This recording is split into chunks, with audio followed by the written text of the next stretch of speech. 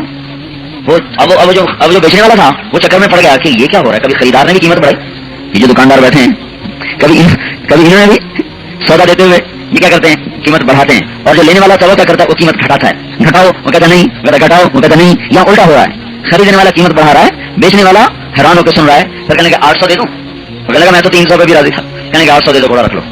تو چلے گیا تو ان کے نوکر نے کہا غلام نے یہ کیا کیا، میں تو 300 میں پکا سودا کر کے آیا، یہ 500 کی خوشی میں دیے ہیں. ارشاد فرمایا اس کا گھوڑا 800 کا تھا، میں 300 میں رکھ کے اللہ کو کیا جواب دیتا.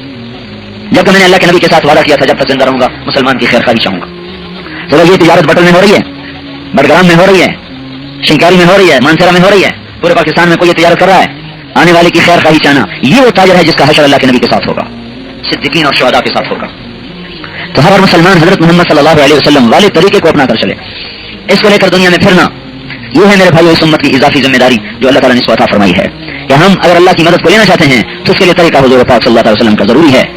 سب سے پہلا مارکا جس نے حق کو باطل ٹکرایا وہ بدر ہے. بدر اسلام کا ایک بنیادی ایک سنگ میل ہے، سنگ میل جہاں سے اسلام کی تاریخ بنی. ایک طرف پوری مسلح فوج کھڑی ہوئی ہے، 1000 آدمی ہیں جن میں 300 گھوڑ سوار ہیں، 700 تلوار والے ہیں، باقی نیزے والے ہیں. ادھر کون کھڑے ہیں؟ 313 آدمی کھڑے ہیں. یہ 313 بغیر تیاری کے نکلے ہیں، لڑائی کے ارادے سے نہ ذہنی طور پہ تیار ہیں نہ ہتھیار ہیں. سارے لشکر میں 8 تلواریں، 700 تلوار اور 8 تلوار کیا مقابلے؟ 300 گھوڑ سوار 2 گھوڑ سوار کیا مقابلہ ہے؟ 60 اونٹنیاں.